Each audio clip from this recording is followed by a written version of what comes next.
नमस्ते दोस्तों, आपका हमारे YouTube चैनल अनूप केम स्टडी में आपका स्वागत है। प्रिय दोस्तों, यह चैनल विशेष तौर पे प्रतियोगी परीक्षाओं के लिए बनाया गया है और ऐसी शायद आपने पढ़ा ही नहीं होगा या शायद पढ़ा हो, तो हम आपसे उम्मीद करते हैं कि हमारे चैनल को लाइक शेयर सब्सक्राइब करना न भूलें अगर आपको हमारी वीडियो अच्छी लगे तो।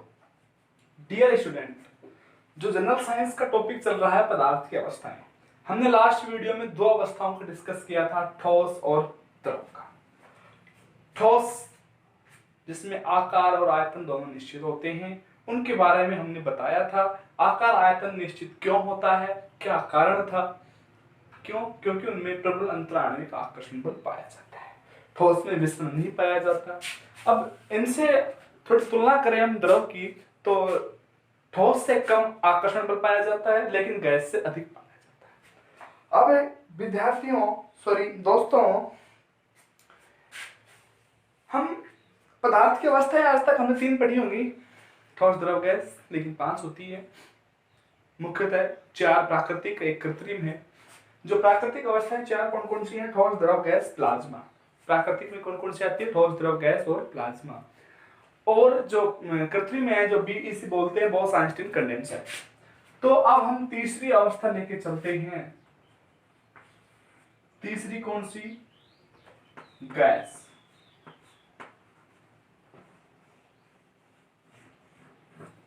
कौन सी अवस्था है दोस्तों? गैस अवस्था। मैं आपको बिल्कुल 0 लेवल से लेके चलूंगा। अभी अपना इंट्रोडक्शन चल रहा है। इंट्रोडक्शन 4-5 वीडियो में कंप्लीट हो जाएगा। फिर एक टॉपिक वाइज चलेंगे जिसमें हम सभी प्रकार 0 लेवल से हाई लेवल तक, चाहे आप कैसा भी टॉपिक हो, सब उस पर पढ़ेंगे। गैस में देखें, आकार और आयतन कैसा होता है? अनिश्चित।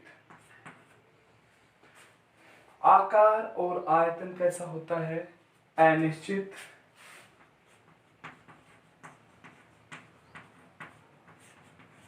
विसरण सर्वाधिक। विसरण क्या होता है? सर्वाधिक होता है। देखो, विसरण क्या होता है? बहने वाला। अब ये हवा में बहती रहती है, कौन? गैसें। अब देखो भाई, गैसें जो हैं, आप उसको आंखों से, नग्न आंखों से नहीं देख सकते हैं। देख सकते हैं क्या? जैसे आपने कभी देखा है कि एकदम ये गई ऑक्सीजन, ये नाइट्रोजन रही? नहीं, इनको हम नग्न आंखों से नहीं देख सकते। और जो हम इनमें बात करें अंतराण्विक बल की, वो कैसा होता है?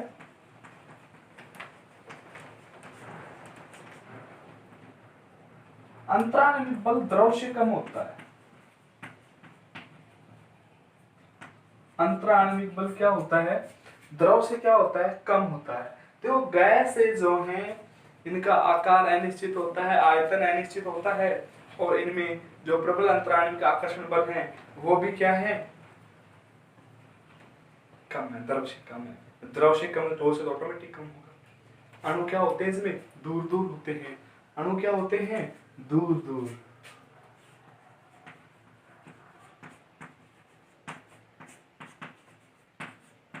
अच्छा, अब हम बात करें इसकी डेंसिटी की।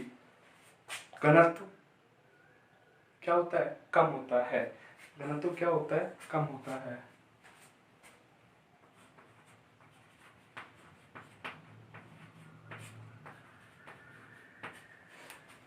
ये आपने पढ़ा कैसे? एक बार देखो बोर्ड पे।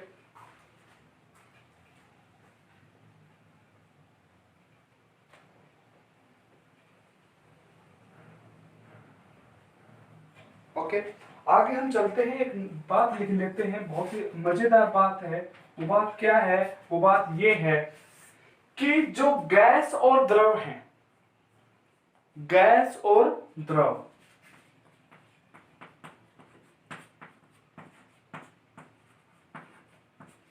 गैस व द्रव अवस्था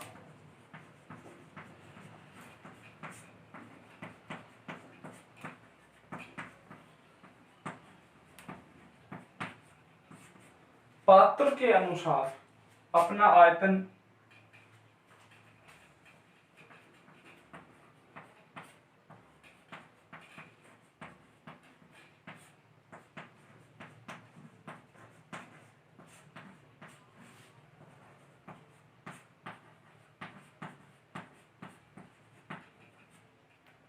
इसका मतलब क्या हुआ कि इनको जिन पात्रों में भरा जाएगा उसी का ये आकार ले लेती है और अपना आयतन निश्चित कर लेती है।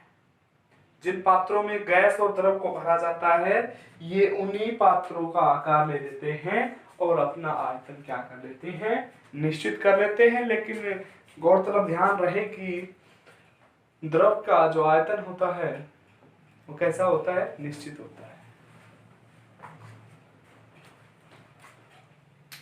पढ़ा आपने। चौथी पे चलते हैं अब हम। प्लाज्मा। चौथी कौन सी है अपनी?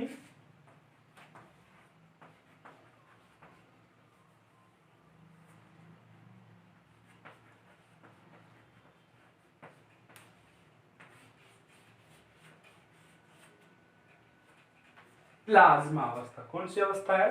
प्लाज्मा। तो आप इसको कैसे पहचानेंगे? देखो भाई, इसकी डेफिनेशन होती है, परिभाषा जो होती है, देखो भाई क्या होती है।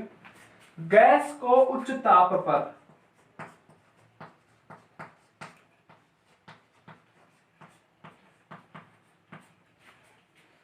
आयनीकृत करने पर, गैस को उच्च ताप पर आयनीकृत करने पर प्लाज्मा बनती है।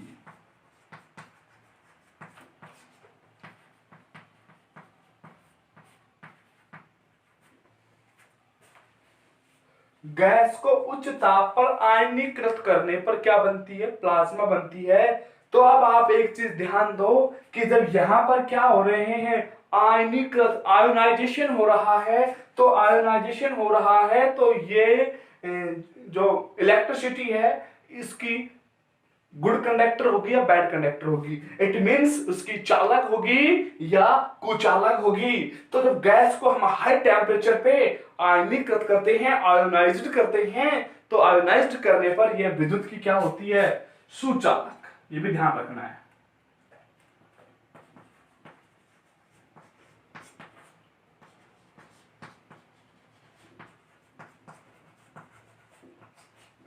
विद्युत की क्या होती है डियर स्टूडेंट, डियर दोस्तों? विद्युत की क्या होती है? सुचालक होती है। क्या होती है? सुचालक होती है। अब देखो इसकी जो खोज करता है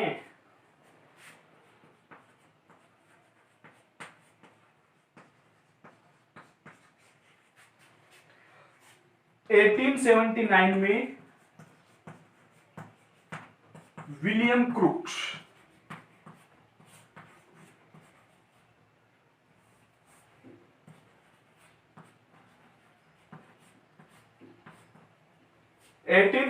में किसने खोजा इसको? विलियम क्रूक्स ने। किसने खोजा इसको? 1879 में विलियम क्रूक्स ने खोजा। जबकि इसका जो नामकरण है, नामकरण जो इसको नाम दिया, अपने पढ़ने तो हुआ है ना, नाम धरवाड़ो। मैं तो आपका कुछ भी नाम धर लिया। इसका भी जो नामकरण किया है, जो नामकरण करने वाला था वो कौन था? 1829 में, सॉरी 1921 में, सॉरी 1929 में, 1929 में, 1929 में इरविन लैंगम्यूर।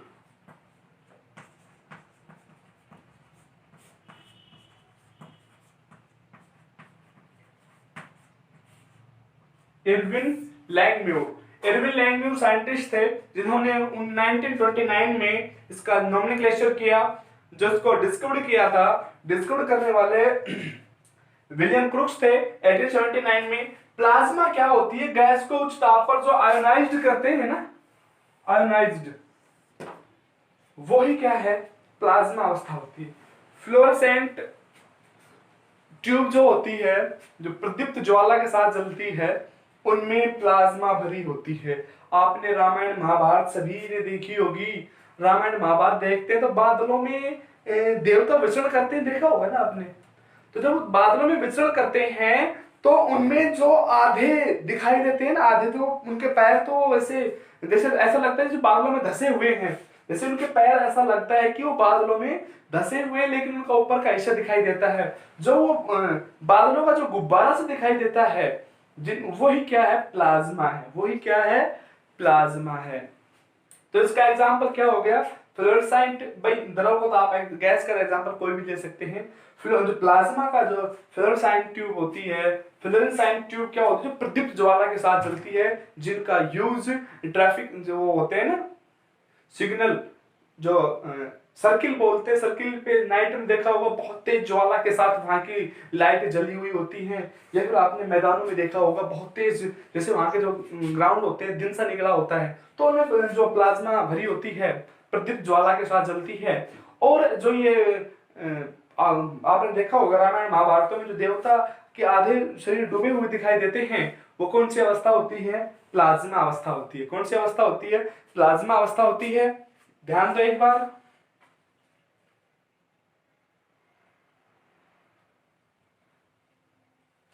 और विशेष तौर पर बात यह पृथ्वी पर नहीं पाई जाती, तारों पर पाई जाती है।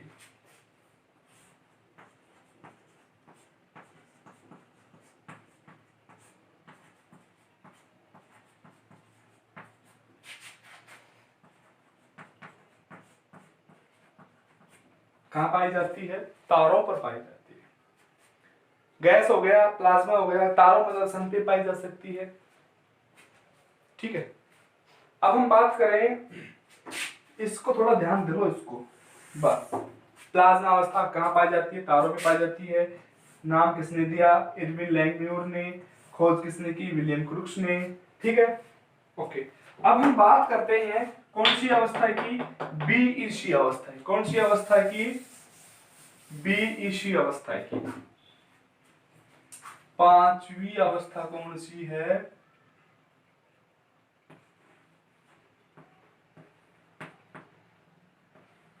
बीईसी। पूरा नाम क्या है,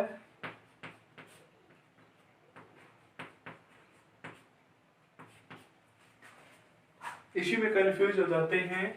Bose Einstein, Bose Einstein condensate.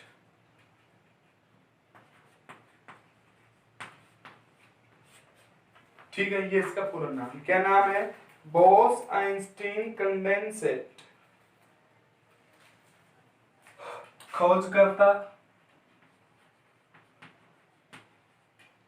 Discovered by कौन, सत्येंद्र नाथ, ये भारत के थे।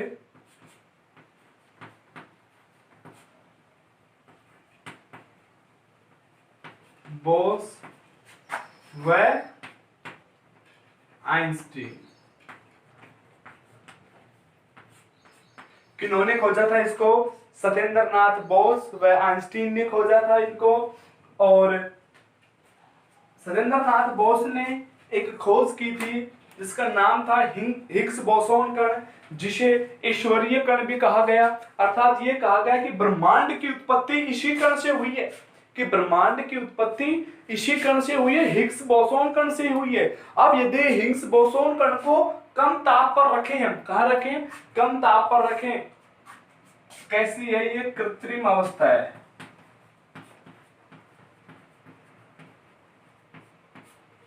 लैब में तैयार की जाती है।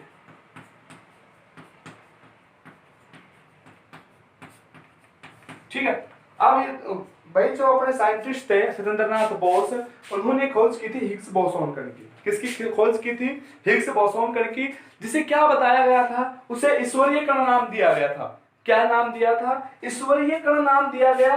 क्यों, क्योंकि यह बताया गया, वैज्ञानिकों ने भी यह अनुमान लगाया कि इस हिग्स बोसोन कण से ही ब्रह्मांड की उत्पत्ति हुई है, कि हिग्स बोसोन कण से ही किसकी उत्पत्ति मानी गई है, ब्रह्मांड की उत्पत्ति मानी गई है। अब यदि हिग्स बोसोन कण को न्यून ताप पर, अल्प ताप पर देखो वो तो उच्च ताप पर आयनीकृत हुई थी। अब इस हिग्स बोसोन कण को निम्न ताप पर अल्प ताप पर रखने पर क्या बनती है?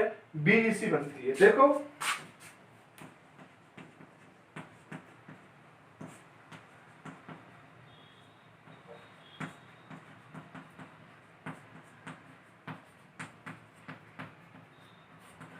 हिग्स बोसोन कण की खोज की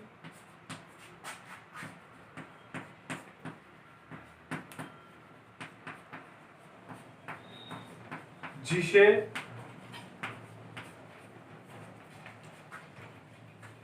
ईश्वरीय का नाम दिया गया।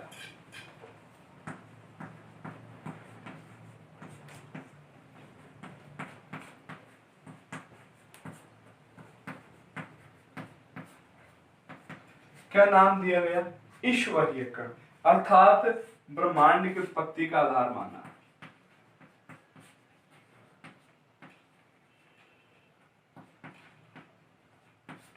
ब्रह्मांड की उत्पत्ति का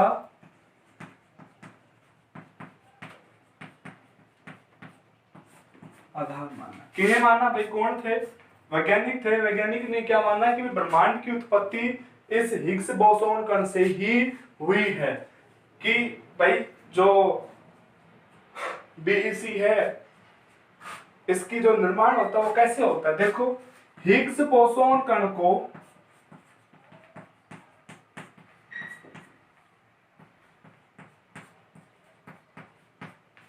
हिग्स बोसोन कण को देखो यहां तो उच्च ताप पर और यहां पर क्या लिख लेंगे? निम्न ताप पर रखने पर बीईसी बनती है। हिग्स बोसोन कण को निम्न ताप पर रखने पर क्या बनती है डियर दोस्तों? क्या बनती है? बीईसी बनती है। देखो ऐसा है कि आपने अगर ज्यादा और हाई लेवल का जितना मैं समझता हूं उतना मैं आपको देने की कोशिश कर रहा हूं, और हो सकता है आपको अच्छा समझ में भी आ रहा होगा, नहीं आ रहा होगा तो भी हमें बताएं जरूर कमेंट्स करके कि कहीं कोई कमी है हमारे अंदर। हो सकता है हम आपको अच्छी तरीके से कुछ हमारी वॉइस में प्रॉब्लम है या फिर इसमें रिकॉर्डिंग में प्रॉब्लम है या फिर क्लियरिटी में प्रॉब्लम है। जो भी कोई आपको हमारे अंदर जो भी कमियां दिखती है आप हमें बताएं, हम उन्हें सुधार करने की कोशिश करेंगे। अच्छा, तो निम्न ताप पर रखने पर क्या बनती है? बीईसी। ध्यान दें, अब ध्यान क्या दें? परम शून्य ताप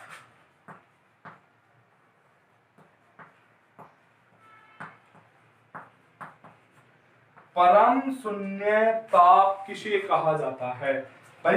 वह न्यूनतम ताप, सबसे कम ताप क्या कहलाता है? परम शून्य ताप कहलाता है। परम शून्य ताप बराबर 0 केल्विन। परम शून्य ताप कितना होता है? 0 केल्विन होता है, जो किसके बराबर होता है? -273.15 डिग्री सेंटीग्रेड के। ये बहुत ही मोस्ट क्वेश्चन है कि परम शून्य ताप का मान कितना होता है? 0 केल्विन।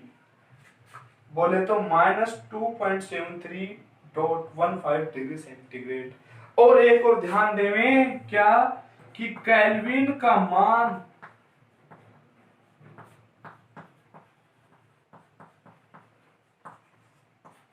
ऋणात्मक नहीं हो सकता। केल्विन का मान क्या नहीं हो सकता? ऋणात्मक नहीं हो सकता। ये भी ध्यान देने की बात है। कहीं भी अगर परम शून्य ताप में -2.3 केल्विन लिख रखा है तो नहीं होगा। आप सोचते हो कि सबसे कम पूछ रहा है तो माइनस का मान सबसे कम होता है, राइट। लेकिन परम शून्य ताप 0 केल्विन को ही माना गया है, जो कि इसकी वैल्यू के बराबर होता है, और इसका मान कभी भी ऋणात्मक नहीं होगा। केल्विन का मान कभी भी ऋणात्मक नहीं होगा। इसमें जो क्वेश्चन आने की जो संभावनाएं हैं 1, 2, और ये सत्येंद्रनाथ की खोज भी पूछी जा सकती है, और कृत्रिम अवस्था है, इनमें से आ सकता है। बाकी इनमें से इसका आयतन तो आपको पता ही होगा, आकार आयतन। बाकी इनमें से ज्यादा कुछ पूछा नहीं जाएगा, और जो है हमने उनको अंडरलाइन कर दिया, जिसको आपको ध्यान देना है। अच्छा, अब हम बात करते हैं पदार्थ की अवस्थाओं में परिवर्तन। पदार्थ अवस्था परिवर्तन।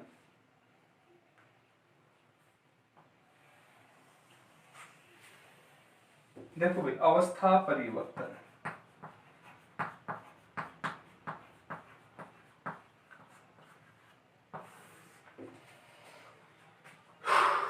अवस्था का परिवर्तन कैसे क्या करेंगे।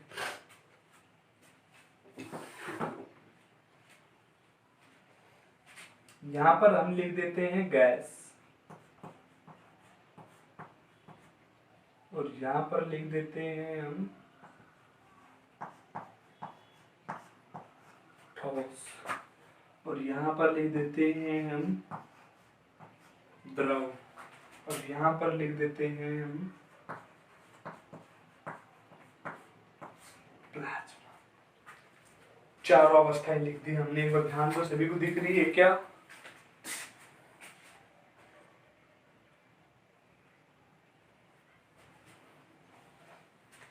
ये है ठोस, ये है गैस, ये है द्रव, ये है प्लाज्मा। देखो भाई, ठोस का सीधे गैस में परिवर्तन, ठोस किस में बदल जाए? सीधा गैस में बदल जाए, सब्लिमेशन बोलते हैं, ऊर्ध्वपातन।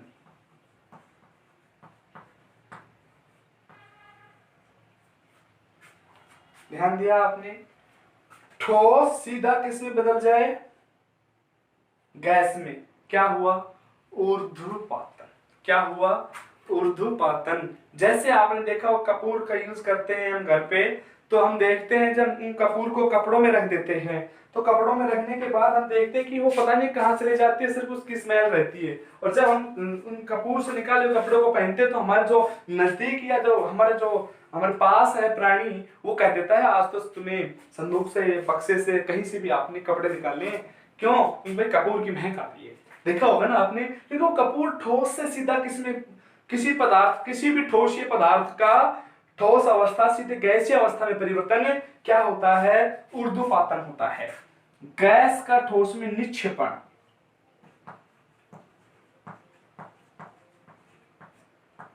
निक्षेपण मतलब क्या होता है? जमना।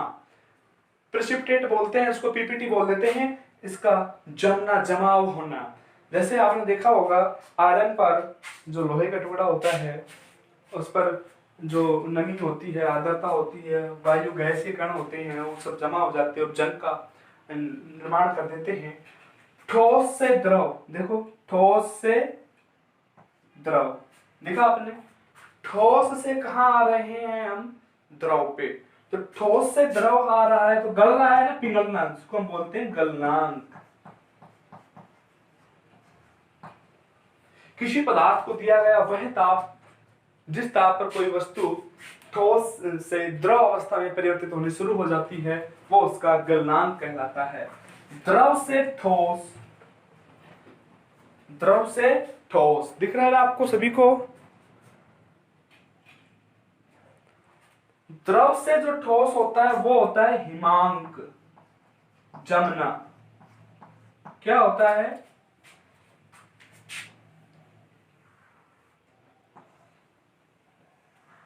जमना बोल देते हैं जिसको हम, जम गया भाई। अब गैस से द्रव और द्रव से गैस,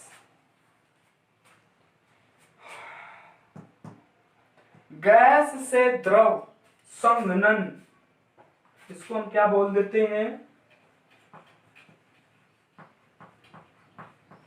संघनन। द्रव से गैस क्या होती है? संघनन। गैस से द्रव क्या होती है? संघनन। आपने देखा होगा संघनन का एग्जाम्पल अपने घर में हम डेली देखते हैं, कि जैसे हम कुकर जैसे देखते, सब्जी बनाते हैं, तो कुकर जब सीटी मारता है, कब? जब उसको हीट करते हैं, उसके अंदर प्रेशर, जो गैसीय प्रेशर है वो हाई हो जाता है, तो उसमें से ऑटोमेटिक सीटी आने लगती है। तो अब हमने से कुछ टाइम के लिए उसको रख दिया, हम जैसे उसको ढक्कन हटाएंगे तो हम देखेंगे कि उस ढक्कन के पीछे जल की छोटी छोटी बूंदें जमा होने लग जाती है। वो किसका एग्जाम्पल है? संघनन का। गैस किस में कन्वर्ट होगी? द्रव में। और द्रव से गैस वाष्पन, वाष्पन, द्रव से गैस वाष्पन। ठीक है। अब गैस को प्लाज्मा में कन्वर्ट करना है। गैस को किस में कन्वर्ट करना है? प्लाज्मा में। और प्लाज्मा को किस में कन्वर्ट करना है? गैस में। देखो, जब गैस प्लाज्मा में कन्वर्ट हो रही है तो आयनन, आयन का फॉर्मेशन हो रहा है। जब गैस प्लाज्मा में कन्वर्ट हो रही है तो क्या होगा? आयनन होगा। और जब प्लाज्मा गैस में कन्वर्ट होती है तो निरायनन होता है। तो क्या होता है? निरायनन होता है। क्या होता है? निरायनन होता है। तो देखिए दोस्तों, आज जितना मेरे पास जितना था ज्ञान, जो भी लगा नॉलेज, मैं भी आपकी तरह ही एक साधारण इंसान हूँ। और जितना मैंने अपने जीवन में धारण किया है वो सब मैंने आपको दिया है। इंसान गलतियों का पुतला होता है और मैं भी इंसान ही हूँ। हर इंसान से लाइफ में कोई ना कोई गलती होती रहती है। तो हमें, अगर इंसान को हम गलतियों का एहसास नहीं कराएंगे तो इंसान अपनी गलतियां नहीं सुधारेगा। सत्य बात है। तो आप लोग मुझे मेरी गलती सुधारने का मौका दें। इस वीडियो में आपको जो भी गलती नजर आए, सीरियसली कोई मजाक नहीं है, आपको इस वीडियो में जो भी गलतियां नजर आए मुझे कमेंट्स करके बताएं या मुझे कॉल करके बताएं, जिसमें मेरे कॉन्टैक्ट नंबर हैं। आप मुझे कॉन्टैक्ट भी कर सकते हैं। मेरे कॉन्टैक्ट नंबर हैं 7777337787। इन पे आप व्हाट्सएप पे मैसेज भी कर सकते हैं कि सर आपके अंदर ये गलती है, सुधार। हो सकता है मेरा पढ़ाने का तरीका समझ में नहीं आया हो सकता है भाई मेरे अक्षरों की जो बनावटें हैं वो आपके माइंड में फिट नहीं बैठ रही हो सकता है मैं यहाँ पे लिखता ज्यादा हूँ, हो सकता है मैं समझाता कम हूँ, बहुत सारी संभावनाएं होती हैं। तो डियर दोस्तों, आप मुझे कमेंट्स करके जरूर बताएं। जब मैं मेहनत कर रहा हूँ तो आप एक छोटा सा लाइक, शेयर और सब्सक्राइब करना न भूलें। जय हिंद, जय भारत, वंदे मातरम।